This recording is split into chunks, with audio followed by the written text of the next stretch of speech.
નમસ્કાર વિદ્યાર્થી મિત્રો, આપ સૌનું સ્વાગત છે બાયોલોજી વિડિયો લેક્ચરમાં। આજે આપણે ધોરણ 12 ની અંદર ચેપ્ટર નંબર 13 સજીવ અને વસ્તી અને એમાં થોડીક ઇન્ટ્રોડક્શન જોઈએ, એ પણ ખૂબ મહત્વનું છે આપણા માટે, અને તેમાં સજીવ અને તેના પર્યાવરણ વિશે આપણે થોડી વાત કરવી છે।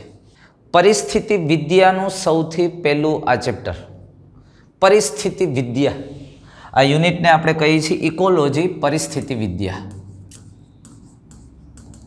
તો પરિસ્થિતિ વિદ્યા એટલે શું? પરિસ્થિતિ વિદ્યા, સ્થિતિ જે કાંઈ બધા જ પરિબળો દ્વારા સર્જાય છે તે કઈ સ્થિતિ? અરે આ જે તે સજીવની આસપાસની સ્થિતિનો અભ્યાસ, અને પરિસ્થિતિ વિદ્યા કહેવાય। તો શરીરની આસપાસ અથવા તો કોઈ પણ સજીવની આસપાસ કયા પ્રકારની સ્થિતિ સર્જાઈ શકે, કોણ સ્થિતિ સર્જે છે? અરે યાર, માનો કે આ એક સજીવ છે, એને આ મનુષ્ય જીવ, આ સજીવની આસપાસ કોણ પરિસ્થિતિઓનું નિર્માણ કરી શકે? અરે યાર, સજીવની આસપાસ તો કે તાપમાન છે, પ્રકાશ છે, પાણી છે, હવા છે, ભૂમિ છે, આવા બધા જ ઘટકો। આ ઉપરાંત તો કે કોઈ એને ખાઈ જવાવાળા ભક્ષક છે, કોઈ ભક્ષ્ય છે, આ ઉપરાંત કોઈ સહજીવી છે, કોઈ રોગકારકો છે, કોઈ સ્પર્ધકો છે, આવા વિવિધ પ્રકારના સજીવ। તો તમે સમજો, કોઈ પણ સજીવ છે, એ સજીવની આસપાસ કોણ સ્થિતિ સર્જે છે? સ્થિતિનું નિર્માણ કરનાર કોણ છે? સ્થિતિનું નિર્માણ કરનાર કંઈક આવા ઘટકો છે, તાપમાન, પ્રકાશ, પાણી, ભૂમિ વગેરે। અને આસપાસના બીજા આ બધા જુઓ તો સજીવો છે, આ બધા જ સજીવો છે, અને આ બધા નિર્જીવ ઘટકો છે। આ સજીવ અને નિર્જીવ ઘટકોની મદદથી સજીવની આસપાસ જે સ્થિતિ સર્જાય છે એ સ્થિતિનો અભ્યાસ। અરે આ સજીવનું એટલે આ સજીવ છે એ સજીવની આસપાસની સ્થિતિનો અભ્યાસ। આ સજીવ તેની આસપાસ જે સ્થિતિનું નિર્માણ થયું છે એની સાથે કેવી આંતરક્રિયાઓ કરે છે, શું આંતરક્રિયાઓ કરે છે, એ આંતરક્રિયાઓના અભ્યાસને પરિસ્થિતિ વિદ્યા કહે છે। તો હવે આપણે અહીંયા ખાસ વાત કરવી છે, પરિસ્થિતિ વિદ્યા ભણવી છે, અને પરિસ્થિતિ વિદ્યામાં સજીવ અને વસ્તી વિશે વાત કરવી છે। તો એમાં પહેલાં આપણે સજીવની વાત કરવી છે। જો તો આ સજીવની વાત કરીએ છીએ ત્યારે આમ જોઈએ તો આપણું આખું સજીવ વિશ્વ તમે લઈ લો તો ખૂબ જ આકર્ષક અને વિવિધ પ્રકારની વ્યવસ્થાઓ ધરાવતું અને ખૂબ જ નવાઈ પમાડે એવું જટિલ સજીવ વિશ્વ છે। પણ આપણા સજીવ વિશ્વને તમે જુઓ તો એક જુદા જુદા સંગઠન સ્તરો છે। આમ તો અહીંયા આપણે જોઈએ તો સજીવના શરૂઆતની વાત કરીએ તો ક્યાંથી શરૂઆત થઈ છે તમે જુઓ તો આપણે આમ કહી શકીએ, પરમાણુ ભેગા થઈને બન્યા અણુ, અણુઓ ભેગા થઈને બન્યા એ મહાઅણુઓ જોડાઈને અંગિકાઓ જેવી રચનાઓ થઈ, અને આ અંગિકાઓ જોડાઈને અથવા તો એના સમૂહથી કોષો બન્યા, કોષો ભેગા થઈને પેશી બની, પેશીઓ ભેગી થઈને અંગો બન્યા, અને અંગો દ્વારા અંગતંત્ર, અને આ અંગતંત્ર એના દ્વારા દેહ અથવા તો શરીર અથવા તો સજીવ સર્જાણું એક વ્યક્તિગત। આ સજીવો અથવા તો આવા સજીવો ભેગા થઈ અને વસ્તી બને, વસ્તી ભેગી થઈને જૈવ સમાજ બને, આવા જૈવ સમાજો ભેગા થઈ અને એ ભૌતિક પરિબળો સાથેની આંતરક્રિયાઓ કરી અને નિવસન તંત્ર સર્જાય, અને આવા નિવસન તંત્રો ભેગા થઈ જુદા જુદા નિવાસ સ્થાનો ધરાવતા આવા તંત્ર ભેગા થઈ અને જૈવ પ્રદેશ અથવા તો જૈવ વિસ્તારો બને, અને આવા જૈવ વિસ્તારો ભેગા થઈ અને જૈવ પરિમંડળ અથવા તો જીવાવરણ। જો આ સજીવ વિશ્વના વિવિધ સંગઠન સ્તરો છે। અહીંથી શરૂ થાય, તમે વિચાર કરો, નિર્જીવ ઘટક પરમાણુથી થયું, કાર્બન, હાઇડ્રોજન જેવા એના પરમાણુઓ ભેગા થઈને અણુઓ બન્યા, આ અણુઓ થઈને કાર્બોદિત, પ્રોટીન, લિપિડ જેવા મહાઅણુ, આ મહાઅણુઓ ભેગા થઈને કોઈ અંગિકા, પટલમય રચનાઓ, કોષો, પેશી, અંગતંત્ર, દેહ, સજીવ સર્જે। અને એ સંગઠન એક જાતના સજીવો ભેગા થઈને વસ્તી બને, જુદી જુદી વસ્તીઓ ભેગી થઈને જૈવ સમાજ બને. જૈવ સમાજ જ્યારે અજૈવિક પરિબળો સાથેની આંતરક્રિયાઓ થઈને તંત્ર સર્જે, નિવસન તંત્ર. આમાં ચોક્કસ નિવસન તંત્ર ધરાવતો મોટો ભૌગોલિક વિસ્તાર જૈવ વિસ્તાર, અને આવા અલગ અલગ ભૌગોલિક વિસ્તારો થઈને જીવાવરણ એટલે કે જ્યાં સજીવનું અસ્તિત્વ છે તે. તો ખરેખર પરિસ્થિતિ વિદ્યામાં અહીંથી લઈ અને આટલી બાબતનો અભ્યાસ કરવામાં આવે. પણ મુખ્યત્વે આપણે એવું કહીએ છીએ કે સામાન્ય રીતે પરિસ્થિતિ વિદ્યાની અંદર આ બાબતોનો વધારે ઝીણવટપૂર્વક અભ્યાસ કરીએ છીએ. અહીંયા વસ્તી, જૈવ સજીવ, વસ્તી, જૈવ સમાજ અને જૈવ વિસ્તાર, આ બાબતો. આ નિવસન તંત્ર તો ઘણી વખત ન લેવામાં આવે, કારણ કે જૈવ સમાજ અને અજૈવિક પરિબળો વચ્ચેની બાબતની વાત છે. પણ આ અહીંયાથી લઈને અહીંયા સુધી આ બધું જ પરિસ્થિતિ વિદ્યા કહેવાય. એક સમજવા જેવી વાત એ છે મિત્રો, અહીંયા પરિસ્થિતિ વિદ્યા તમે સમજો. આની પહેલાંના આપણે ચેપ્ટર જોઈ ગયા તો અતિ સૂક્ષ્મ રચનાઓ હતી જેને કંઈ તમે જોઈ શકતા નહોતા. ડીએનએ સાથે વાતો કરવાની, ડીએનએ એન્જિનિયરિંગ કાંઈ નહોતું દેખાતું નહોતું. તો ત્યાં પણ તમારે ઇમેજિનેશન કરવું પડે કે અહીંથી ડીએનએ કપાણું, અહીંથી આમ થયું, અહીંથી આમ થયું. અને અતિ સૂક્ષ્મ રચના હતી એટલે નહોતી દેખાતી, અને એટલે આપણે એને ઇમેજિનેશન કરવું પડતી. પરિસ્થિતિ વિદ્યા એટલે ફરી પાછી એવી વાત આવે, એટલી વિશાળ અને મોટી બાબતો છે કે જે એટલી મોટી છે એટલે કાંઈ નથી દેખાતું, એટલે ઇમેજિનેશન કરવું પડે. તમે સમજો, પરિસ્થિતિ વિદ્યાની અંદર વસ્તી, જૈવ સમાજ, નિવસન તંત્ર, જૈવ પ્રદેશ. હું તમને એક સિમ્પલ વાત કરું કે આ વિસ્તાર અહીંયા આપણે એમ કરીએ કે આ પરિસ્થિતિ વિદ્યાકીય અભ્યાસ કરવો છે, આપણે એક નિવસન તંત્રનો અભ્યાસ કરીએ છીએ, જંગલ નિવસન તંત્ર, ગીરનું જંગલ. તો ગીરનું જંગલ ક્યારે એક સાથે તમે જોઈ શકો નહીં. અરે માનો કે તમે ગયા તુલસીશ્યામવાળા ગાઢ વિસ્તારની અંદર ગયા તો તમારી નજર પડે એટલું તમને દેખાય છે. માનો કે અહીંયા સિંહ ને હરણે તમે જુઓ છો, પણ એટલા દેખાય છે. એ જંગલમાં એટલા જ સિંહ છે, એટલા જ હરણ છે નહીં. તો એમાં તો કેટલા બધા સિંહ ને કેટલા બધા હરણ છે. કેટલાક સિંહ છે એ સૂતા હશે, કેટલાક સિંહ છે એ ક્યાંય શિકાર કરતા હશે, કોઈ પાણી પીતા હશે, ક્યાંય હરણો ચરતા હશે. કેટલા બધા પ્રાણીઓમાં ઇન્ટરેક્શન ચાલતો હશે, ક્યાંક કીટકો છે. આ બધી જ પ્રક્રિયાઓ એક સાથે ચાલે છે. એનું માત્ર ઇમેજિનેશન ન થાય, એક સાથે ભણી પણ ન શકાય. એટલું વિશાળ છે, એટલે ઇમેજિનેશન, એટલે કલ્પના કરવાની છે. અને અહીંયા સામાન્ય રીતે આ કાલ્પનિક શક્તિ જેની સારી, એ આ ચેપ્ટર બહુ જ સરળતાથી અને શાંતિથી સમજી શકે, મસ્ત રીતે સમજી શકે. આ ઘણી વખત ઘણા બધા લોકો એમ કહે છે કે આ ચેપ્ટર પાકું કરવાનું છે, પાકું. અરે એવું છે જ નહીં. ખરેખર ખૂબ જ સમજવાનું છે, ઊંડાણથી સમજવાનું છે. જે લોકો સમજી નથી શકતા ને એ એમ કે પાકું કરવાનું, પાકું કરવાનું. વાસ્તવમાં ઊંડાણથી સમજવાનું ચેપ્ટર છે, અને જેનું ઇમેજિનેશન પાવર સારો એ મસ્ત રીતે સમજી શકે. આપણે અહીંયા સામાન્ય રીતે એમ કહીને જંગલની વાત કરીએ ને એટલે ઘડીક જંગલમાં વહી જવાનું. આજુબાજુની અંદર સિંહ છે ને બેઠા છે, હા બેઠા એવું જ રાખવું, ઊભો ન કરતા, નકર પાછું આપણને ભેગું નહીં થાય.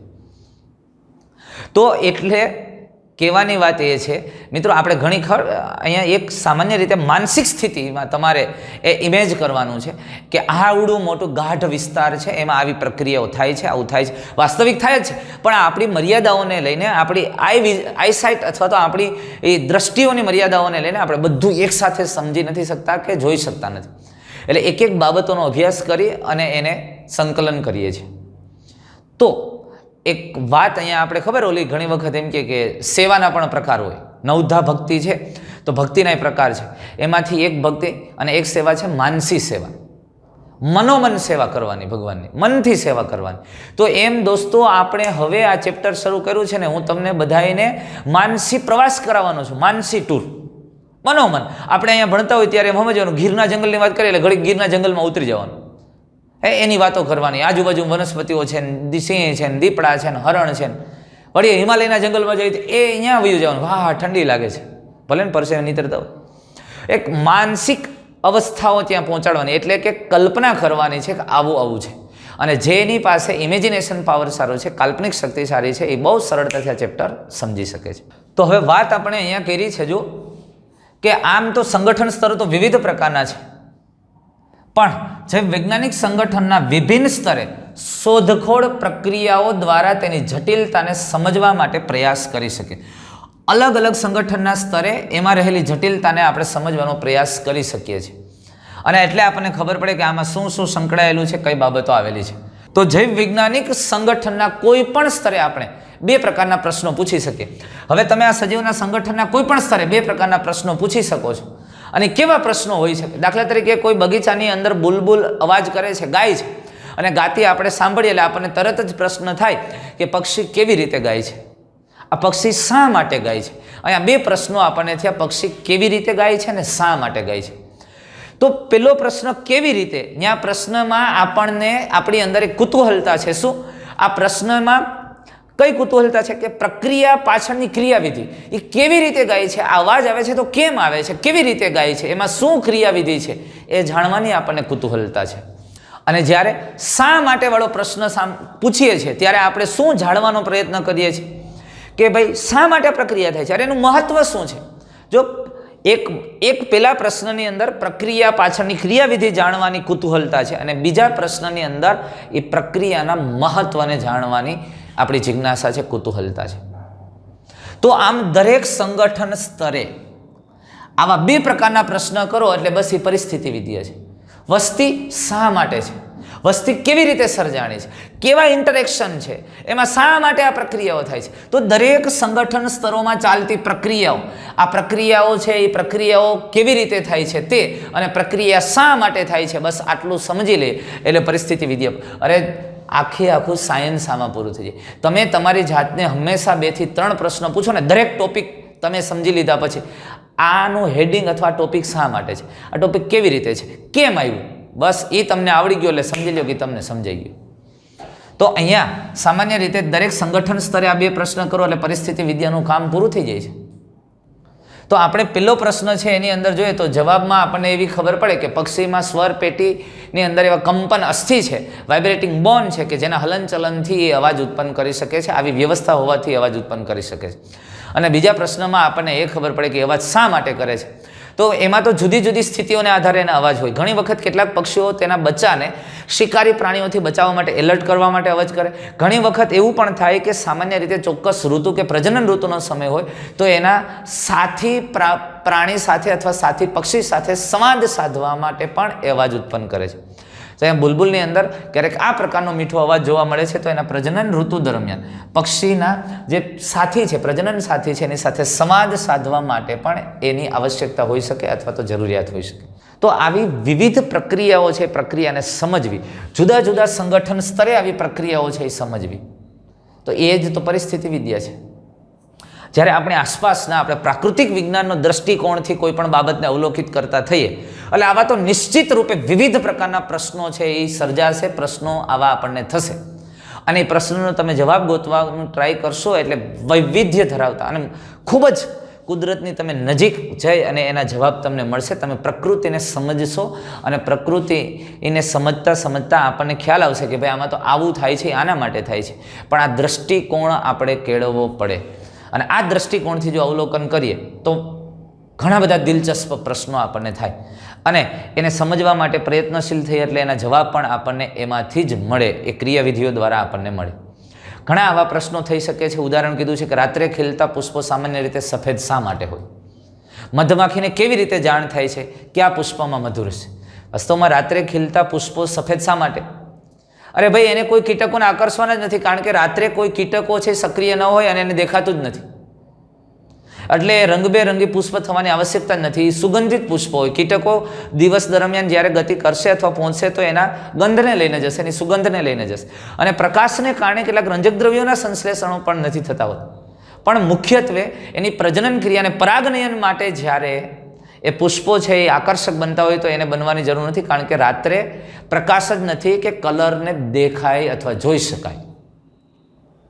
મધમાખીને કેવી રીતે ખબર પડે કે આમાં મધુરસ છે? અરે મધમાખી તો દરેક પુષ્પને વિઝિટ કરે છે, જ્યાં મધુરસ છે એ ચૂસે છે અને બાકીની માખીઓને હા એના કોમ્યુનિકેશન સ્કિલ દ્વારા જાણ કરી શકે છે, પણ સામાન્ય રીતે એને બહારથી ખબર નથી પડતી કે આમાં મધુરસ છે કે નહીં, પણ એની વિઝિટ કરે છે, એને ચૂસે છે, એના આધારે એને ખ્યાલ આવે છે. એવી જ રીતે થોર શા માટે ઘણા બધા કંટકો ધરાવે છે? યસ, કારણ કે થોર એવા પ્રદેશોમાં વિકાસ પામે અથવા તો જ્યાં ઓછું પાણી છે, શુષ્ક છે અથવા મરુનિવાસી છે, એને કારણે પાણીની પ્રાપ્તિ ઓછી છે અને પરિણામે પાણી બાષ્પોત્સર્જન દ્વારા વ્યય ઓછો થાય એટલે પર્ણો કંટમાં રૂપાંતરિત થઈ જાય, એટલે બાષ્પોત્સર્જન દ્વારા પાણીનો વ્યય ઓછો થાય અને રક્ષણ થાય. 2 ક્રિયાઓ માટે એ કંટકો ધરાવે છે. પક્ષીના બચ્ચા કેવી રીતે પોતાની માતાને ઓળખી લે એ વાત બહુ મહત્વની છે. આ ઈંડામાંથી સીધું બચ્ચું બહાર આવે તો આ બચ્ચું છે એ બચ્ચું એની માને કેમ ઓળખે છે? જોકે એના માટે તો ઘણા બધા પ્રયોગો થયા, પણ કેટલાક બાબતો અને કેટલાક તારણો એવું કહે છે કે પક્ષીના ઈંડામાંથી બચ્ચા બહાર આવે ત્યારે જે ઘટક એની આસપાસ મૂવેબલ છે, સતત ફરે છે, હલનચલન કરે છે, એને એ પોતાની મા તરીકે ઓળખે છે. ઘણા વૈજ્ઞાનિકો આને રિલેટેડ પ્રયોગ કર્યા. એક વૈજ્ઞાનિકે હંસના ઈંડાને પોતાના ઘરમાં રાખીને એને યોગ્ય ટેમ્પરેચર આપી 37 ડિગ્રીની આસપાસ અને સેવન કરાયું. અને ઈંડામાંથી જ્યારે બચ્ચું બહાર આવે ત્યારે વ્યક્તિ પોતે ત્યાં હતા, તો એ બચ્ચા એવા થયા કે વ્યક્તિની આસપાસ જ ફરતા હતા. અરે બેડરૂમમાં જાય તો બચ્ચા બેડરૂમમાં, એ ખાવા બેસે ત્યારે બચ્ચા એની સાથે, નદીમાં પાણીમાં હાલે તો બચ્ચા પાણીમાં. પછી અમુક પ્રયોગો એવા થયા કે મરઘી છે, બતક છે, એના ઈંડાનું સેવન થાય ને ત્યારે અહીંયા એવી રમકડાની મરઘી કે બતકો રાખી, સેલવાળી, આટા ફરતી હોય, તો બચ્ચાઓ છે એની આસપાસ ફરે છે. એટલે એવું માનવામાં આવે છે કે આમાં કેટલીક ઇન્સ્ટ્રિંક બાબતો છે કે બચ્ચાની અંદર પહેલેથી જ એવા સોફ્ટવેર છે, ઇન્સ્ટ્રિંગ છે, જન્મજાત છે કે તેની આસપાસ હલનચલન કરતા ઘટકો પ્રત્યે એ પોતાની માતા સમજે છે. પણ જેમ જેમ બચ્ચાઓ મોટા થાય છે અને સમજ આવે છે એમ એ પોતાના અવાજને ઓળખે છે એની માતાના, એને ખોરાક કોણ પૂરો પાડે છે, એની કાળજી અને સંભાળ લે છે, એને એ પોતાની માતા તરીકે ઓળખે છે અથવા સમજે છે. એટલે આ સચોટ કારણો નથી, પણ આવા કેટલાક અભ્યાસને આધારે મળેલા તારણો છે, પણ સ્પષ્ટ રીઝન હજુ એમાં પણ મળેલા નથી. તો આપણે ઘણી બધી બાબતો અગાઉ ભણી ગયા છીએ, શીખી ગયા છે કે પરિસ્થિતિ વિદ્યા એક એવો વિષય છે કે જ્યાં સજીવ વચ્ચે અને સજીવ અને ભૌતિક પર્યાવરણ વચ્ચેની આંતરક્રિયાનો અભ્યાસ શીખવે છે. તો મેં તમને આની પહેલાં કીધું કે પરિસ્થિતિ વિદ્યા ખરેખર શું છે. હવે એક બાબત અહીંયા સ્પષ્ટ થઈ જાય કે પરિસ્થિતિ વિદ્યા એટલે જુદા જુદા સંગઠન સ્તરે, આપણે જે અલગ અલગ સંગઠન સ્તરો લીધા છે એ સંગઠન સ્તરે આપણે આ બે પ્રકારના પ્રશ્નો દ્વારા અભ્યાસ કરીએ છીએ. પણ પરિસ્થિતિ વિદ્યાની સ્પષ્ટ વ્યાખ્યા આપી હોય તો એ વ્યાખ્યા કંઈક આવી છે: સજીવ વચ્ચે તથા સજીવ અને તેના ભૌતિક પર્યાવરણીય પરિબળ વચ્ચેની આંતરક્રિયા. ફરી હું એકવાર વાત કરું છું, આ એક સજીવ છે, એ સજીવ વચ્ચે અને સજીવ અને પર્યાવરણીય પરિબળો વચ્ચે. તો આ સજીવ છે એના પરિબળો, એના ઉપર એક ચોક્કસ તાપમાનની અસર થાય છે. એ જ્યાં વસે છે ત્યાં જે તાપમાન છે ત્યાં એની આસપાસ જે પ્રકાશની માત્રા છે, પ્રકાશનો સમયગાળો છે, એની અસર થાય છે. એની આસપાસ હવામાં પાણીની પ્રમાણ છે, ભેજનું પ્રમાણ છે, જમીનમાં પાણી છે, અથવા તો એ જલજ વસવાટ મારીએ, દરિયા મારીએ છે, એ પણ અસર કરે છે. એની આસપાસ રહેલી ભૂમિ પણ તેના પર અસર કરે છે. તો આ વિવિધ પરિબળો છે એ સજીવ ઉપર અસર કરે. આ પરિબળો સાથે આ સજીવની શું આંતરક્રિયા અથવા તો ઇન્ટરેક્શન છે. અહીંયા તાપમાન છે તો એ તાપમાન સાથેની શું આંતરક્રિયા છે. એ પ્રકાશનો ઉપયોગ ડાયરેક્ટલી કરે છે, સ્વયંપોષી છે, વિષમપોષી. પાણીનો ઉપયોગ કેવી રીતે કરે છે, ભૂમિ છે તો એના ઉપર શું અસર થાય છે. એટલે આ સજીવની અજૈવિક પરિબળો વચ્ચેની આંતરક્રિયા. અને સજીવની જૈવિક પરિબળો તો કે સજીવ એને ખાનારા ભક્ષકો એની આસપાસ છે, એની સાથે શું ઇન્ટરેક્શન છે, એ કોને ખાય છે, એ ભક્ષ્ય. ત્યાર પછી એની સાથે કોઈ સહજીવી જીવતા હોય તો સહજીવી, સ્પર્ધકો. તો આવા વિવિધ સજીવ સાથેની આંતરક્રિયા શું છે ભાઈ? તો આવા કારકોને આપણે જૈવિક કારકો કહેશું અને આવા કારકો છે એને આપણે અજૈવિક કારકો કહેશું ભાઈ, અને અજૈવિક કારકો કહેશું. તો ઇન શોર્ટ અહીંયા વાત તો એવી થઈ ને કે પરિસ્થિતિ વિદ્યા એટલે આ સજીવની નિર્જીવ અથવા તો ભૌતિક પરિબળો અને સજીવની અન્ય સજીવ સાથેની આંતરક્રિયાનો અભ્યાસ એટલે પરિસ્થિતિ વિદ્યા. તો જુદા જુદા સંગઠન સ્તરે જો હું તમને એમ કહું કે આપણે એમ કહેતા હતા કે વસ્તી, પછી જૈવ સમાજ, તો આ બધા પરિસ્થિતિ વિદ્યાના સંગઠન સ્તરો છે. વસ્તી, નાના પ્રકારના આ જ જાતિના સજીવ વચ્ચેના આંતર સંબંધો શું છે, આ સજીવ સમૂહમાં રહે છે તો એના પર્યાવરણીય પરિબળો સાથેની આંતરક્રિયાઓ શું છે, એ પરિસ્થિતિ વિદ્યા છે. તો ત્યાંથી જૈવ સમાજ લઈ લો તો જૈવ સમાજમાં એ જાતિના સભ્યો, બી જાતિના સભ્યો, આ બે વચ્ચે ઇન્ટરેક્શન શું છે, આખો સમૂહ બને છે એ અને પર્યાવરણીય પરિબળો વચ્ચેની આંતરક્રિયાઓ શું છે, આ બધો અભ્યાસ એ પરિસ્થિતિ વિદ્યા છે. જો સમજવા જેવી વાત છે. તો અહીંયા આપણને એમ કીધું છે કે આપણે ઓલરેડી પહેલેથી જોઈ ગયા છે કે પરિસ્થિતિ વિદ્યા એટલે એક એવો વિષય કે જેમાં સજીવ વચ્ચે તથા સજીવ અને તેના ભૌતિક પર્યાવરણ વચ્ચેની આંતરક્રિયાઓનો અભ્યાસ. તો મૂળભૂત રીતે પરિસ્થિતિ વિદ્યા એટલે જૈવ વૈજ્ઞાનિક સંગઠનના 4 સ્તરો સાથે સંલગ્ન છે. કયા 4 સ્તરો? તો સજીવ, વસ્તી, સમુદાય એટલે કે જૈવ સમાજ અને જૈવ વિસ્તારો. આ 4 સ્તરો સાથે સંકળાયેલી બાબત છે. આપણે જોઈ ગયા, એનો અભ્યાસ કરીએ, એને ઊંડાણમાં અભ્યાસ કરીએ એટલે પરિસ્થિતિ વિદ્યા. એટલે અહીંયા તમે એક વસ્તુ સમજી લેજો. આપણે આગળ લખ્યું હતું એમાં મેં વચ્ચે અહીંયા નિવસન તંત્ર લખ્યું હતું ને અહીંયા છેલ્લે મેં લખ્યું હતું જીવાવરણ અથવા તો જૈવ પરિમંડળ. એ આમાં નથી લીધું કારણ કે એ જરૂર નથી, એ તો સમગ્ર વિસ્તાર આવી ગયો, પણ અહીંયા બધા જ જૈવ વિસ્તારો આવી ગયા, એનાથી જ બનતી આ રચના છે.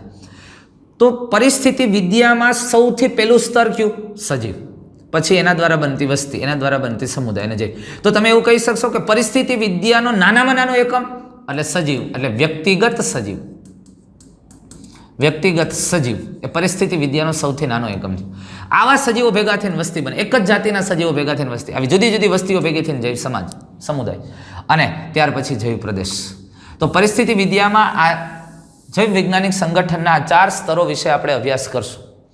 તો હવે આપણે આ ચેપ્ટરની અંદર વાત કરવાના છીએ એમાં સજીવ અને વસ્તી એટલે કે સજૈવક અને વસ્તી સ્તરોની પરિસ્થિતિ વિદ્યાનો અભ્યાસ કરશું. એટલે આ 2 સ્તરો આપણે આ ચેપ્ટરની અંદર ભણવાના છીએ. કયા 2 સ્તરો? સજીવ અને વસ્તી એટલે કે સજૈવિક અને વસ્તી. આ 2 સ્તરોએ પરિસ્થિતિ વિદ્યાનો અભ્યાસ આપણે કરીશું, એટલે કે ચેપ્ટર નંબર 13 ની અંદર. સજીવ અને તેનું પર્યાવરણ. અરે ભાઈ, આ સજીવ અને તેનું પર્યાવરણ, પર્યાવરણ આ 2 ઘટકોનું બનેલું છે. આને હું કહું એટલે આ પર્યાવરણ થઈ ગયું. પર્યાવરણ, પરિવત્તા આવરણ, પરિવત્તા આવરણ એટલે એની સજીવની આસપાસનું આવરણ. સમજે? અહીંયા સામાન્ય રીતે જો સ્પર્ધકો તરીકે એની જાતિના સભ્યો હોય ને અન્ય સભ્યો હોઈ શકે. સમજવા જેવી વાત છે. સજીવ અને તેનું પર્યાવરણ. તો સજીવની આસપાસ કેટલાક અજૈવિક પરિબળો છે, કેટલાક જૈવિક છે. આ બધાથી એક સ્થિતિનું નિર્માણ થાય છે, એ પર્યાવરણ છે, એની આસપાસ રહેલું આવરણ. તો આપણને ખબર છે કે હવે જો આને વધુ ઊંડાણથી સમજવાની ટ્રાય કરીએ, સજૈવિક સ્તરે એટલે કે વ્યક્તિગત સજીવ સ્તરે પરિસ્થિતિ વિદ્યા એ મૂળભૂત રીતે દેહધાર્મિક પરિસ્થિતિ વિદ્યા છે. ખૂબ જ સમજવા જેવી વાત છે. એક સજીવ સ્તરે તમે વાત કરો તો પરિસ્થિતિ વિદ્યા શું છે? આપણે સંગઠન સ્તરો આમ કહેતા હતા. અહીંયા સામાન્ય રીતે સજીવ અને સજીવો ભેગા થઈને વસ્તી, વસ્તી ભેગા થઈને જૈવ સમાજ. તો તમે સમજો આ સ્તરે પરિસ્થિતિ વિદ્યાની વાત કરો છો. અરે યાર, આ તો વ્યક્તિગત સભ્ય છે, વ્યક્તિગત સજીવની વાત ચાલે છે. તો વ્યક્તિગત સજીવ માટે પરિસ્થિતિ વિદ્યા શું છે? તો એ એક સજીવ અને તેની આસપાસ રહેલા સજીવ અને એની આસપાસ રહેલા પર્યાવરણીય પરિબળો, આ પરિસ્થિતિ સાથે એ દરેક સજીવ શું ઇન્ટરેક્શન કરે છે, તો એને આધારે તો એની દેહ ધાર્મિક સ્થિતિ સર્જાણી છે. એટલે કીધું છે કે સજીવ સ્તરે પરિસ્થિતિ વિદ્યા એ મૂળભૂત રીતે દેહ ધાર્મિક પરિસ્થિતિ વિદ્યા છે કે જે વિવિધ સજીવો માત્ર જીવિત રહેવા માટે જ નહીં પરંતુ પ્રજનન કરી અને એની સંતતિઓ પણ આગળ વધી શકે તે સંદર્ભે તેમના પર્યાવરણ પ્રત્યે કેવા અનુકૂલિત થયેલા છે તે સમજવા માટેના પ્રયત્નો છે.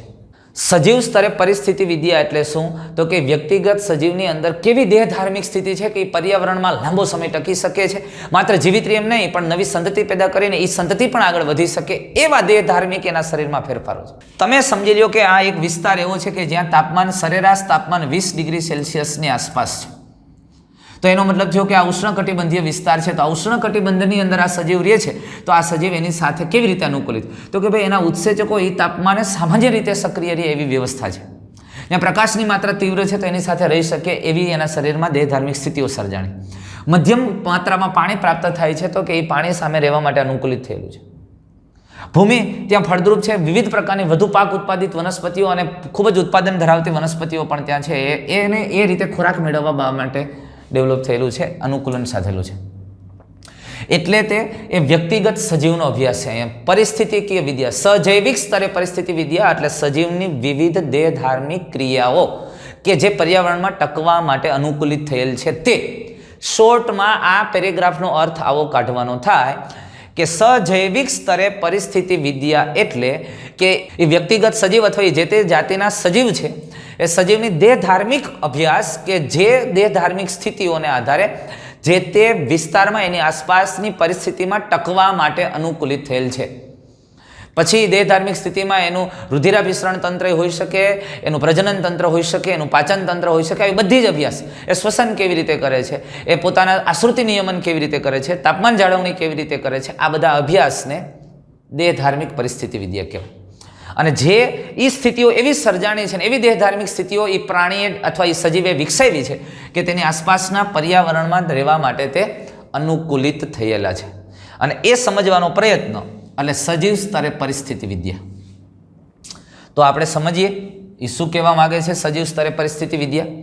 તો જો આપણને ખબર જ છે કે આપણો ગ્રહ પૃથ્વી એ સૂર્યની આસપાસ કેવી રીતે પરિક્રમણ કરે છે અને એનું ધરીનું નમણ એ તાપમાનની તીવ્રતા તથા અવધિમાં કેવી રીતે વાર્ષિક ફેરફારો સર્જે છે તે જુદી જુદી ઋતુમાં પરિણમે છે. એટલે જોજો અહીંયા વાત શું કહેવા માંગે છે. પહેલાં આપણને શું કીધું? આ પેરેગ્રાફ પાછો લઉં છું. જો દેહ ધાર્મિક પરિસ્થિતિ વિદ્યા કે જે સજીવો માત્ર જીવિત રહેવા માટે નહીં પરંતુ પ્રજનન સંદર્ભે પણ તેમના પર્યાવરણ પ્રત્યે કેવી રીતે અનુકૂલિત છે. એટલે એનું પર્યાવરણ કેવી રીતે સર્જાય છે, સજીવની આસપાસનું આ પર્યાવરણ કેવી રીતે સર્જાય છે એની વાત કરે છે. તો એ પર્યાવરણ સર્જવા માટે કઈ કઈ બાબતો જવાબદાર છે? તો એમાં એક બાબત આ જવાબદાર છે, જો પર્યાવરણ સર્જવા માટે આપણો ગ્રહ પૃથ્વી સૂર્યની આસપાસ કેવી રીતે પરિભ્રમણ કરે એનાથી બધે વાકેફ છો. અને આપણને ખબર છે પૃથ્વી સૂર્યની આસપાસ ફરે છે, પાછી પૃથ્વી પોતાની ધરીની આસપાસ ફરે છે અને ધરીમાં એક નમણ, એક ઝુકાવ છે, એક તરફ ઝૂકેલી છે. અને એને આધારે જ આ પૃથ્વીની વિસ્તારમાં સપાટી પર તાપમાનની તીવ્રતા, પ્રકાશની માત્રા જુદી જુદી છે, પ્રકાશનો સમયગાળો જુદો જુદો. પૃથ્વી પોતાની ધરીની આસપાસ ફરે છે એટલે તો દિવસ અને રાત છે, અમુક સમય માટે પ્રકાશ, અમુક સમય માટે અંધકાર. અને આખી પૃથ્વી સૂર્યની આસપાસ લંબગોળાકાર પરિપથમાં ફરે છે એટલે તો આ વાર્ષિક ફેરફારો છે, ઋતુના બદલાવ છે, શિયાળો, ઉનાળો, ચોમાસું. તો આ તાપમાન, પ્રકાશનો સમયગાળો, આવી બધી બાબતો એટલે કે આ અજૈવિક પરિબળો પર ફેરફારો દર્શાવે છે. તો આ ફેરફારો ઋતુઓમાં પરિણમે છે અને એ ઋતુ એ તો આ અજૈવિક પરિબળો થાય છે સજીવ માટેના. આ ઉપરાંત વૃષ્ટિપાત, આ બધા પરિબળોની સાથે વૃષ્ટિપાત, પૃથ્વી પર જે વરસાદ પડે છે તે અને એમાં થતા વાર્ષિક ફેરફારો સાથે મળીને એક મુખ્ય જૈવ વિસ્તારોનું નિર્માણ થાય છે, જેવા કે રણ વિસ્તાર, વર્ષાવન તથા ટુંડ્ર પ્રદેશ એટલે કે બરફ આચ્છાદિત પ્રદેશ. પૃથ્વી જે સૂર્યની આસપાસ પરિભ્રમણ કરે છે, પોતાની ધરીની આસપાસ પરિભ્રમણ કરે છે, એને આધારે તાપમાન અને પ્રકાશના અવધિ અને એની માત્રાઓ છે. આ ઉપરાંત એની સાથે સાથે વૃષ્ટિપાત એટલે પૃથ્વી પર કોઈ પણ પ્રકારે પડતું પાણી, એ પછી વરસાદ સ્વરૂપે હોય, હિમપ્રપાત સ્વરૂપે હોય, બરફ વરસાદ સ્વરૂપે હોય કે ઝાકળ સ્વરૂપે હોય, એ બધાને આપણે વૃષ્ટિપાત કહેશું. એ બધી બાબતો મળીને એક મોટા જૈવ વિસ્તારોનું નિર્માણ થાય. એટલે પૃથ્વી પર તમે જો આ પ્રકારના વિસ્તારો, જૈવ પ્રદેશો સર્જાય છે, મોટા મોટા વિસ્તારો કે જ્યાં વરસાદની માત્રા ખૂબ ઊંચી છે, વરસાદનું પ્રમાણ ઊંચું છે, ઉષ્ણકટિબંધીય વિસ્તારો, તાપમાન છે એ વધારે જોવા મળે છે. કેટલાક વિસ્તારો એવા છે કે જ્યાં વરસાદ અને તાપમાનમાં ફેરફારો છે.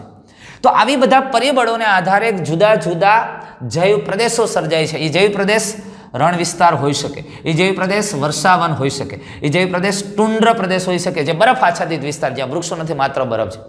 ત્યાં તાપમાનની માત્રા, વરસાદનું પ્રમાણ એ કોઈ ચોક્કસ માત્રામાં છે એટલે એ પ્રદેશને ટુંડ્ર પ્રદેશ કહે છે. આ કેને આધારે નક્કી થાય એ જરા આપણે જોઈ લઈએ. તો એ બધી બાબતો છે એ કેવી રીતે નક્કી થાય છે? તો કે કેટલીક વરસાદ અને તાપમાન જેવી બાબતોને આધારે નક્કી થાય છે. જોઈએ આપણે આ જૈવ પ્રદેશો. તો જો સામાન્ય રીતે અહીંયા સરેરાશ વાર્ષિક વૃષ્ટિપાત છે, વરસાદની માત્રા છે ને અહીંયા વાર્ષિક તાપમાન છે. જો તાપમાન છે એ તાપમાન -10થી લઈ અને 5 ડિગ્રીની આસપાસ હોય અને વરસાદ છે એ વરસાદ 20 સેન્ટીમીટર અથવા 10 સેન્ટીમીટરથી લઈ અને 125 કે 140 સેન્ટીમીટર સુધી હોય તો એ આર્કટિક અથવા આલ્પલાઇન ટુંડ્ર પ્રદેશ કહેવાય. ટેમ્પરેચર ખૂબ જ નીચું છે અને વરસાદનું પ્રમાણ માપે અથવા ઓછું છે, આવા વિસ્તારો છે એને આર્કટિક અથવા આલ્પલાઇન ટુંડ્ર પ્રદેશ કહેવાય, જ્યાં બરફ જ છે. વૃષ્ટિપાત થાય છે એ બરફ વર્ષા સ્વરૂપે થાય છે. જ્યાં તાપમાન 5 ડિગ્રીથી લઈને 22 સેલ્સિયસ સુધી હોય અને વરસાદ છે એ વરસાદ 50 સેન્ટીમીટરથી ઓછો હોય, સરેરાશ વરસાદ, તો એ રણ પ્રદેશ જેવા જૈવ પ્રદેશોનું નિર્માણ થાય છે. જ્યાં તાપમાન સમજી લો ને કે 2 ડિગ્રીથી લઈ અને 25 ડિગ્રી સેલ્સિયસ સુધી હોય પણ વરસાદની માત્રા છે, વરસાદની માત્રા 40થી 100 સેન્ટીમીટરની વચ્ચે હોય તો આવા વિસ્તારને તૃણભૂમિ પ્રદેશ તરીકે ઓળખવામાં આવે છે. જ્યાં વરસાદનું પ્રમાણ છે એ 60 સેન્ટીમીટરથી લઈ અને 250 સેન્ટીમીટરની આસપાસ હોય પણ તાપમાન છે એ તાપમાન 0થી લઈને 15 ડિગ્રી સેલ્સિયસ હોય તો આવા પ્રદેશને સંકુદ્રમ જંગલો કહેવાય છે. જ્યાં વરસાદનું પ્રમાણ છે 60-70 સેન્ટીમીટરથી લઈ અને 250 સેન્ટીમીટર હોય પણ તાપમાન છે એ સરેરાશ તાપમાન 10થી 20 ડિગ્રી સેલ્સિયસ હોય તો એ શીતોષ્ણ પ્રદેશ છે.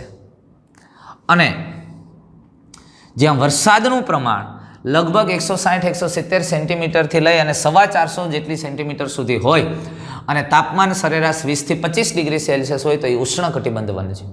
તો આનો મતલબ આ વિવિધ પ્રકારના જૈવ પ્રદેશો થયા, મોટા જૈવ વિસ્તારો. આ જૈવ વિસ્તારો જ વિવિધ પ્રકારના આબોહવાકીય પરિબળોને કારણે સર્જાણા કે જે પૃથ્વી સૂર્યના સ્થાન છે, વૃષ્ટિપાત છે, એને આધારે સર્જાણા. અને આવા જૈવ પ્રદેશો, અલગ અલગ પ્રકારના જૈવ પ્રદેશો સર્જાય છે. ઉષ્ણકટિબંધીય, શીતોષ્ણકટિબંધીય, શંકુદ્રમ જૈવ પ્રદેશો છે, આલ્પલાઇન ટુંડ્ર પ્રદેશો છે, રણ વિસ્તારો છે, તૃણભૂમિ વિસ્તારો છે વગેરે જેવા. તો આમ દરેક જૈવ વિસ્તારો છે, એ દરેક જૈવ વિસ્તારોની અંદર હવે ક્ષેત્રીય આબોહવા અથવા સ્થાનિક વિભિન્નતાઓને કારણે નાના નાના વસવાટો અથવા તો નૈસર્ગિક નિવાસ સ્થાનો જોવા મળે છે. તમે સમજો, આ પૃથ્વીનો આ આખો વિસ્તાર લઈ લો, ઉષ્ણકટિબંધીય પ્રદેશ છે. આ ઉષ્ણકટિબંધીય પ્રદેશ છે. ઉષ્ણકટિબંધીય પ્રદેશની અંદર આપણે જોઈએ તો અહીંયા વિવિધ ભાગોની અંદર, માનો કે ઉષ્ણકટિબંધની અંદર એક મોટા પર્વતો આવેલા છે, તો જેમાં ઉપર તરફ જઈએ એમ તાપમાન ઘટે છે, ત્યાં વિવિધતામાં ફેરફાર થયો. એટલે તો ત્યાં તમે એ ઉષ્ણકટિબંધનો જ વિસ્તાર છે. ભારત ઉષ્ણકટિબંધીય પ્રદેશ છે. આપણે હિમાલયના જંગલો, તો ત્યાં તમને ટુંડ્ર પ્રદેશ જોવા મળે છે. ખૂબ નીચું તાપમાન છે, કારણ કે દરિયાઈ સપાટીથી ઉપર ગયા. અમુક આ ઉષ્ણકટિબંધનો જ વિસ્તાર છે, પણ જ્યાં ભૌગોલિક ક્ષેત્ર એવું સર્જાય કે વરસાદનું પ્રમાણ ખૂબ ઓછું છે, ત્યાં ભેજનું પ્રમાણ ઓછું છે, અને એટલે ત્યાં કાં તો તૃણ પ્રદેશ સર્જાય. અરે આપણા ગીરના જંગલની અંદર છે, તમે અમરેલી બાજુના પટ્ટામાં જાઓ તો ત્યાં ઘાસના મેદાનો છે, અને તમે આ બાજુ તાલાળા બાજુ જાઓ તો ત્યાં ખૂબ ગાઢ જંગલ છે. બે નિવાસસ્થાનો નજીક નજીકમાં હોવા છતાંય ભિન્નતા છે. વરસાદના પ્રમાણ પણ ઓછા છે, એટલે તૃણ પ્રદેશ સર્જાણો છે, અને અહીંયા ગાઢ જંગલ સર્જાણું છે, કારણ કે વેરાવળ બાજુના વિસ્તારમાંથી સતત વરસાદની માત્રા વધુ રહી છે, અને એટલા ખૂણામાં વરસાદનું પ્રમાણ ઓછું છે. એ ભૌગોલિક રીતે કોઈ પણ આબોહવાકીય સ્થિતિ એવી સર્જાય છે કે ત્યાં વરસાદનું પ્રમાણ ઓછું છે, અને એને લઈને એ તફાવતો જોવા મળે છે. નિવાસસ્થાનમાં એક જ મોટા જૈવ પ્રદેશમાં પણ જુદી જુદી સર્જાતી ક્ષેત્રીય ભિન્નતા, સ્થાનિક વિભિન્નતાઓને કારણે જુદા જુદા નૈસર્ગિક એટલે કે કુદરતી નિવાસ સ્થાનોની વ્યાપક વિવિધતાઓનું નિર્માણ થાય છે. એટલે મોટા જૈવ પ્રદેશોમાં સ્થાનિક અને સર્જાતી ક્ષેત્રીય વિભિન્નતાઓને કારણે એક જુદા જુદા વિવિધ નૈસર્ગિક કુદરતી નિવાસ સ્થાનો સર્જાય, વસવાટો સર્જાય છે. એટલે કે એક જ જૈવ વિસ્તારમાં પણ વિવિધ પ્રકારના વ્યાપક આવા વસવાટો છે, અથવા તો વ્યાપક વસવાટની વિવિધતાઓનું નિર્માણ થતું જોવા મળે છે. અને આ બધા પરિબળોને કારણે, આ બધા પરિબળોમાં ક્યાંક ને ક્યાંક ભિન્નતાઓ છે, અને એને કારણે નૈસર્ગિક નિવાસ સ્થાનોમાં ખૂબ જ ભિન્નતાઓ અથવા તો વિવિધતાઓ થતી જોવા મળે છે. તો પૃથ્વી ગ્રહ પર સજીવ જીવન ફક્ત થોડાક જ અનુકૂળ નિવાસસ્થાનો પૂરતું મર્યાદિત નથી. હવે આ વાત ધ્યાનમાં રાખજો. પૃથ્વી ઉપર આવી ખૂબ જ વૈવિધ્ય સર્જાય છે, અને જુદા જુદા જૈવ પ્રદેશો, અને જૈવ પ્રદેશોમાં ક્ષેત્રીય ભિન્નતાઓને કારણે જુદા જુદા નિવાસસ્થાનો. પણ આ ગ્રહ ઉપર જીવન ફક્ત થોડાક જ અનુકૂળ નિવાસસ્થાનો પૂરતું જ સજીવો અસ્તિત્વ ધરાવે એવું નથી. અરે અતિશય એક્સ્ટ્રીમ પરિસ્થિતિમાં પણ સજીવો જીવવા માટે અનુકૂલિત થાય છે, અથવા તો આવા અતિશય સખત અને કઠોર નિવાસસ્થાનોમાં પણ સજીવો અસ્તિત્વ ધરાવે છે. અને એ કેવા નિવાસસ્થાનો છે જ્યાં સજીવો અસ્તિત્વ ધરાવે છે? તો અમે જુઓ, એ દજાડી નાખે એવું રણ, આપણું રાજસ્થાનનું રણ ખૂબ જ ગરમ અને રેતી છે, ત્યાં પણ સજીવો અસ્તિત્વ ધરાવે છે, ત્યાં પણ વિવિધ પ્રકારના સજીવો જોવા મળે છે. અને નિરંતર વર્ષાથી ભીંજાયેલા જે મેઘાલયના જંગલો છે, આપણે જેને ચેરાપુંજીના જંગલો કહીએ છીએ, જે 12 માસ વર્ષા છે, આવા જંગલોની અંદર પણ સજીવો વસવાટ કરે છે. અને જે ગહન મહાસાગરીય ખાઈ છે, તમે સમજો, અહીંયા આ વોલ્કાનિક થવાને કારણે આ વિસ્તાર ખૂબ ઊંચો થઈ ગયો, અહીંયા ખૂબ ઊંડી ખીણ થઈ ગઈ. આવી ખીણની અંદર પણ સજીવો અસ્તિત્વ ધરાવે છે, જોવા મળે છે. હવે ગહન મહાસાગરીય ખાઈઓ, જે ડીપ ઓશન ટ્રેન્કીસ કહેવામાં આવે છે, જો અહીંયા ખૂબ ઊંડી ખીણ છે, ત્યાં પણ સજીવો અસ્તિત્વ ધરાવે છે. આ ઉપરાંત વેગવંતા પ્રવાહો છે, આ જે પર્વતીય વિસ્તારોમાંથી જે ઝરણાઓ વહેતા હોય છે તેની વાત છે. આ ઉપરાંત 12 માસ બરફથી આચ્છાદિત જે ધ્રુવીય પ્રદેશો છે, એટલે જેને પરમાફ્રોસ્ટ અથવા તો સ્નો લેડન કહેવામાં આવે છે, એવા વિસ્તારો, પોલાર રિજિયન છે, ત્યાં પણ સજીવો અસ્તિત્વ ધરાવે છે. એટલે આવા બધા વિસ્તારોની અંદર તમે સમજો સજીવો અસ્તિત્વ. ઊંચા પર્વતીય શિખરો છે, ઊંચા પર્વતીય શિખરો, અને જ્યાં ઉકળતા ગરમ પાણીના ઝરણાઓ, ઠંડા પ્રદેશ આસપાસ બરફ છે ને ત્યાં પાણીના ગરમ પાણીના ઝરણાઓ છે, એની અંદર પણ સજીવો છે. 100 ડિગ્રી સેલ્સિયસ તાપમાને પણ સજીવો અસ્તિત્વ ધરાવે છે, તમે સમજી. દુર્ગંધ મારતી સેન્દ્રિય ખીણો છે, એટલે જેને આપણે સ્ટીકિંગ કમ્પોઝ પિટ્સ કહીએ છીએ. આસપાસ જે પર્વતીય વિસ્તારો છે ને, એમાં વચ્ચે ખીણ જેવો ભાગ, તો એમાં વરસાદ ને પાણી બધું ઢસડાઈને નીચે આવે છે. એ ખૂબ જ વાસ મારતા અને એની અંદર બેક્ટેરિયાને એનો ગ્રોથ થાય. એટલે અહીંયા તો એક દર્શાવવા માટે આવી પીટ્સ એટલે કે જ્યાં કચરો ભેગો થાય. તો આખા જંગલનો જે બધી બાજુ ટેકરીઓ છે ને વચ્ચે એક રકાબી જેવો વિસ્તાર છે ને ખાડો છે, તો ત્યાં એ પાણી અને એ બધા જ વનસ્પતિના સુકાયેલા ભાગને બધું અહીંયા જમા થાય, એકત્રિત થાય અને એ બધું અહીંયા સડે છે. અને અહીંયા ઘણી વખત મિથેન ગેસ જેવા ઘટકો પ્રોડ્યુસ થાય, કારણ કે કેટલાક એવા બેક્ટેરિયાને કારણે. અને એટલે આવી દુર્ગંધ મારતી સેન્દ્રિય ખીણો ત્યાં પણ સજીવો અસ્તિત્વમાં છે. અરે ત્યાં સુધીના વસવાટો કે આપણા આંતરડામાં પણ સૂક્ષ્મજીવો હજારોની સંખ્યામાં એ નિવાસસ્થાન ધરાવે છે, અથવા તો એ સૂક્ષ્મજીવો જીવે છે. એટલે કે આપણું આંતરડું એક નિવાસસ્થાન તરીકે વર્તે છે. સમજાણી વાત તમને? તો આમ સજીવો છે વિવિધ નિવાસસ્થાનોની અંદર વસવાટ કરતા જોવા મળે છે. અરે યાર, આ નિવાસસ્થાનોની અંદર મુખ્ય ભાગ ભજવતા પરિબળો કે જે ભિન્નતા સર્જે છે, આવી એક્સ્ટ્રીમ સ્થિતિઓ સુધીના નિવાસસ્થાનોનું નિર્માણ કરે છે. તો એવા કેટલાક ભૌતિક અને રાસાયણિક સ્થિતિઓ જે ઘણી બધી વિવિધતાઓનું કારણ બને છે. એ કઈ કઈ ભૌતિક અને રાસાયણિક સ્થિતિ છે? તો આમાં સૌથી મહત્વપૂર્ણ જો પરિબળો હોય તો એમાં તાપમાન, પાણી, પ્રકાશ અને ભૂમિ છે, જે સૌથી મહત્વના પરિબળો છે કે નિવાસસ્થાનોમાં વૈવિધ્ય સર્જવા માટેના કેટલાક ભૌતિક અને રાસાયણિક પરિબળો તરીકે. અને એમાં મુખ્ય ભૌતિક પરિબળો આપણે કહી શકીએ. તો આને કારણે વિવિધ પ્રકારની અવસ્થાઓ જોવા મળે અને આવા જંગલો ઉષ્ણકટિબંધીય વર્ષાવન જંગલો જોવા મળે છે. આ પરિબળોને કારણે પર્ણપ્રપાતીય વનસ્પતિ જેવું પાનખર, આ જુદી જુદી તાપમાનની સ્થિતિઓ જુદી છે, પાણીની માત્રા જુદી છે, ત્યાં પ્રકાશનું પ્રમાણ જુદું છે, ભૂમિની ફળદ્રુપતાઓમાં કંઈક ભિન્નતાઓ છે. એટલે આ પ્રકારના વસવાટો સર્જાય છે. જો આ રણ પ્રદેશ આપણે એને લઈને સર્જાય છે જ્યાં પાણીનું પ્રમાણ ખૂબ ઓછું છે અને ફળદ્રુપતા ઓછી હોવાને કારણે. સમુદ્ર તટીય પ્રદેશો છે, તમે સમજો આ બધી સ્થિતિઓ સર્જાય છે કેને લઈને?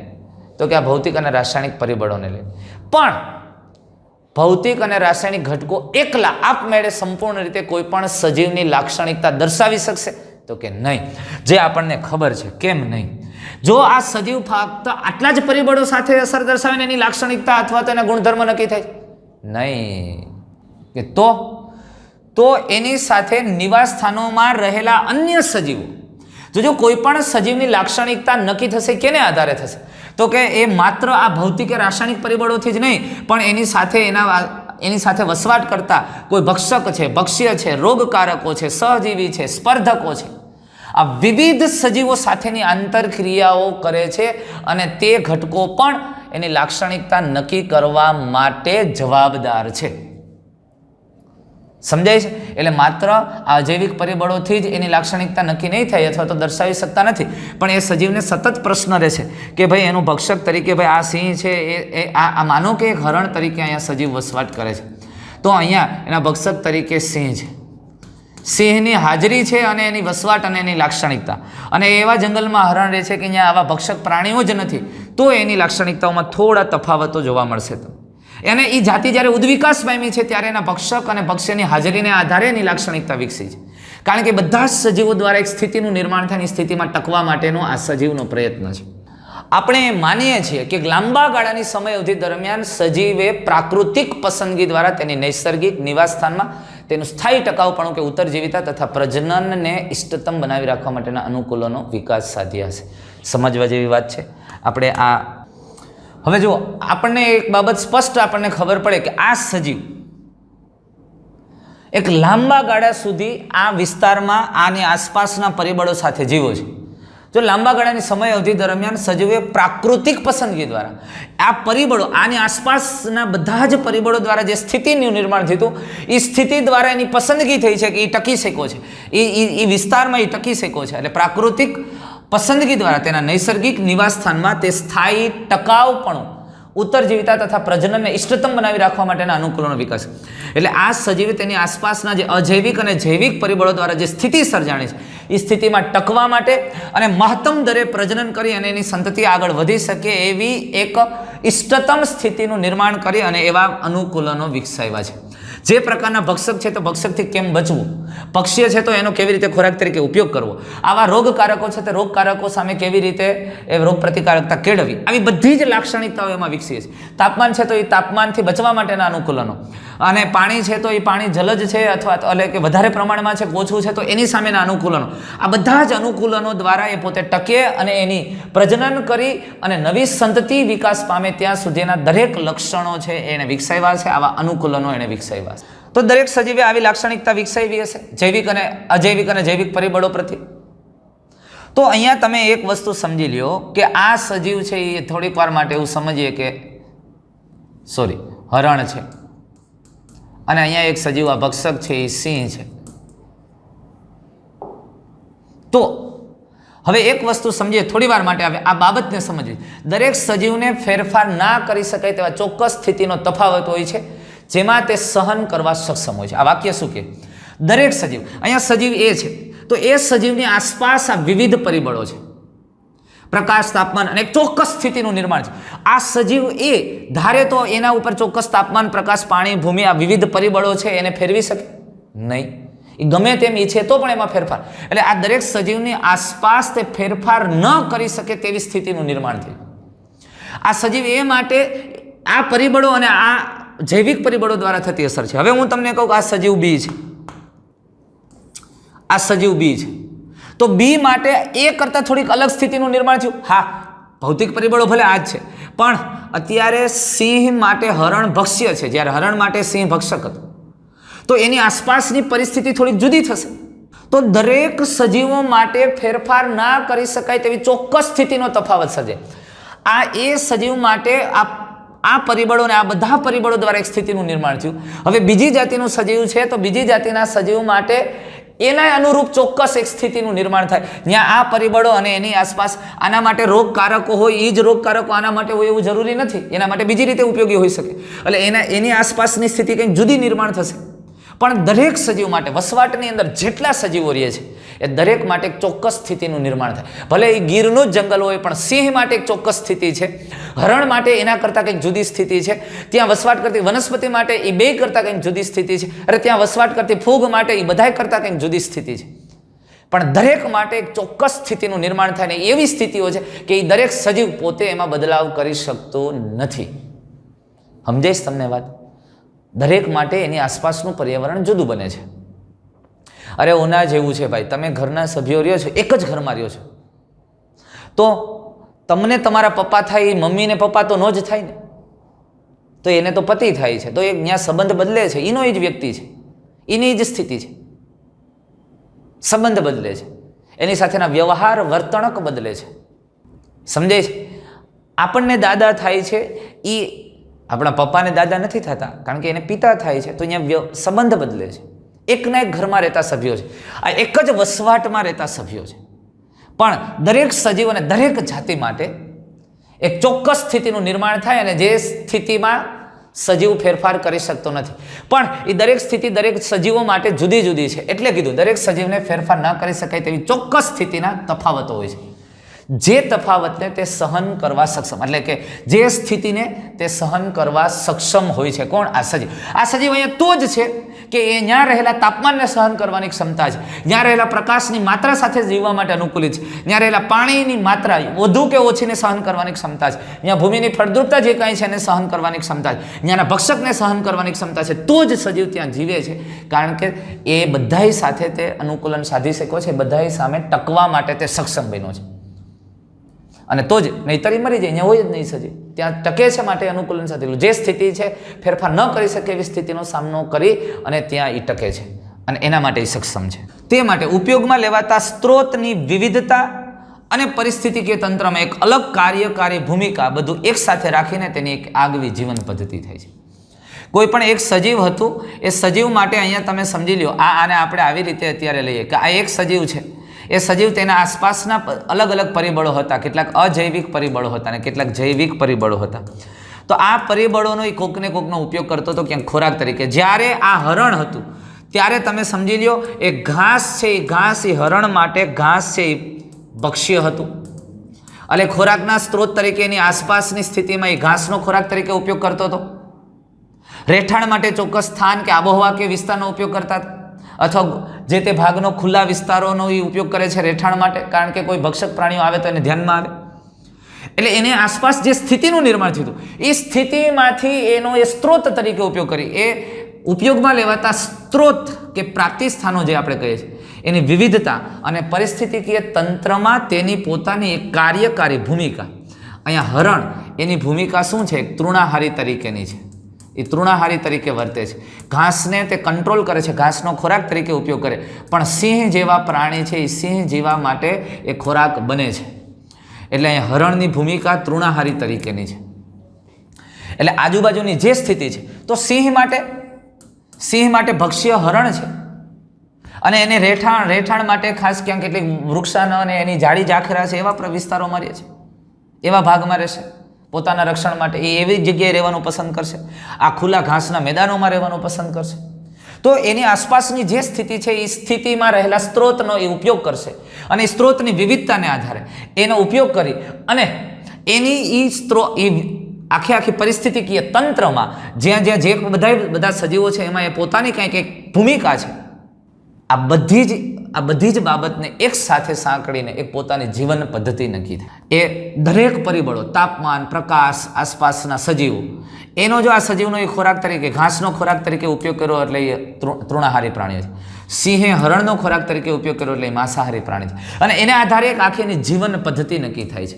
આ જીવન પદ્ધતિ નિક એટલે તો આમ સમજીએ તો એક જાતિ છે. ખરેખર ઉદ્વિકાસની દ્રષ્ટિએ આમ જ અલગ અલગ ચોક્કસ જીવન પદ્ધતિઓ છે અને એક જીવન પદ્ધતિ કરતાં બીજી જીવન પદ્ધતિ અલગ છે, બીજી જીવન પદ્ધતિ કરતાં ત્રીજી, બસ અલગ અલગ જીવન પદ્ધતિ એટલે તો એક જાતિઓ અસ્તિત્વમાં આવી, જુદી જુદી જાતિઓ. આ પણ ઉદ્વિકાસની બાબતને સમજાવતો એક ભાગ છે. સમજાય છે વસ્તુ? એટલે જુદી જુદી જીવન પદ્ધતિઓ શું કરવાને સર્જાય. અહીંયા વિવિધ પ્રકારના પ્રાણીઓ હતા, એને વનસ્પતિ છે, ઘાસ છે, આ ઉપરાંત કેટલાક રોગકારકો બેક્ટેરિયા છે. તો આ ઉપરાંત આપણે સમજીએ છીએ કે અહીંયા હવે તમે સમજી લો, હરણ ને સિંહ ને એ બધા એક જ સરખો ખોરાક લેતા હોત તો પ્રશ્ન નથી, ન જીવી શકે. સ્પર્ધાઓ છે, એ સ્પર્ધાઓ થતાં જ એમાં કંઈક બદલાવ આવ્યો. અમુક તૃણાહારી બન્યા, અમુક માંસાહારી બન્યા. અરે માંસાહારીમાં પણ ખોરાકના બદલાવ તમે સમજી લો. સિંહ, વાઘ, દીપડા, આ ત્રણેયના ખોરાકમાં થોડા ભિન્નતાને તફાવતો સર્જાણી સ્પર્ધાને કારણે, અને એટલે જુદી જુદી જાતિઓ આવી, એટલે દરેકની જીવન પદ્ધતિમાં થોડો તફાવત આવ્યો. સામાન્ય રીતે દીપડા જો એ નાના પ્રાણીઓને મારીને ખોરાક તરીકે ઉપયોગ કરે છે. સિંહ છે એ વધારે હરણ કે એવા પ્રાણીઓ છે અથવા ગાય, ભેંસ છે એવા પ્રાણીઓને મારે છે. વાઘ છે એ બીજા અમુક પ્રાણીઓને મારે છે. એટલે એ થોડા બદલાવ થયા, પોતાની જીવન પદ્ધતિઓમાં થોડા ફેરફારો થયા અને એટલે નવી જાતિ તરીકે તો અસ્તિત્વમાં આવી. સમજાય છે આ વસ્તુ તમને? તો અહીંયા મહત્વની વાત એ હતી કે સજીવ અને વસ્તી. તો એમાં આપણે અત્યારે વાત કરતા હતા સજીવ અને પર્યાવરણ. તો સજીવ અને તેની આસપાસનું જે પર્યાવરણ છે એ એવી સ્થિતિઓ છે, એટલે દરેક પર્યાવરણ એટલે જૈવિક અને અજૈવિક પરિબળો દ્વારા એક એવી સ્થિતિનો સર્જાય છે કે જેમાં સજીવ કોઈ જ ફેરફાર ન કરી શકે અને એ સ્થિતિને સહન કરવા માટે સજીવ સક્ષમ બને છે. એ જે સ્થિતિ છે એના જ સ્ત્રોતનો એ ઉપયોગ કરે, એમાં વિવિધ સ્ત્રોતના ઉપયોગની વિવિધતાઓને આધારે એ આખા તંત્રમાં પોતાની એક ભૂમિકા બને છે અને એ ભૂમિકા એટલે કે એક એની જીવન પદ્ધતિ. આ બધું જ એક સાથે મળીને આખું એની જે રચના થાય છે એને આપણે કહીએ છીએ જે તે સજીવની એક આગવી જીવન પદ્ધતિ. તો આમ સજીવ અને તેની આસપાસનું પર્યાવરણ રહેલું છે અને સજીવ અને તેની આસપાસના પર્યાવરણ સાથે ઇન્ટરેક્શન કરે છે. તો દોસ્તો હવે પછી નેક્સ્ટ આપણે દરેક એક અજૈવિક પરિબળની વાત કરશું. પણ અહીંયા સમજવા જેવી બાબત એ છે કે સામાન્ય રીતે દોસ્તો એટલે સૂર્ય અને પૃથ્વીની જે સ્થિતિઓ છે અને એની જે ભૌગોલિક સ્થિતિઓ છે એને આધારે જે કેટલાક અજૈવિક પરિબળો પ્રાપ્ય છે, જેની અંદર વૃષ્ટિપાત છે, પ્રકાશ છે, તાપમાન છે અને ભૂમિ નિર્માણની પ્રક્રિયાઓ છે, એને આધારે વિવિધ જૈવ પ્રદેશો સર્જાય છે. પૃથ્વી પર વિવિધ જૈવ પ્રદેશો છે. આ જૈવ પ્રદેશોમાં જુદી જુદી ક્ષેત્રીય આબોહવાની સ્થિતિ અને ભિન્નતાને કારણે અલગ અલગ નિવાસ સ્થાનો સર્જાય છે અને આ નિવાસ સ્થાનોમાં એ પરિબળોને આધારે જીવી શકે, અહીંયા જે નિર્માણ પામતી સ્થિતિઓ સર્જાય છે એને આધારે જીવતા જૈવ સમાજ છે. અને આ જૈવ સમાજની અંદર જુદી જુદી વસ્તીઓ અને સજીવો છે. સમજાય છે વસ્તુ? પણ આ નિવાસ સ્થાનોમાં અસર કરતા મહત્વના પરિબળો જે અજૈવિક પરિબળો છે એ અજૈવિક પરિબળોની વાત હવે આપણે નેક્સ્ટ લેક્ચરની અંદર કરશું. ભૂમિ, પ્રકાશ, પાણી, તાપમાન વગેરે. તો ફરી પાછા મળીએ છીએ મિત્રો નેક્સ્ટ વિડીયોની અંદર. Good bye, thank you.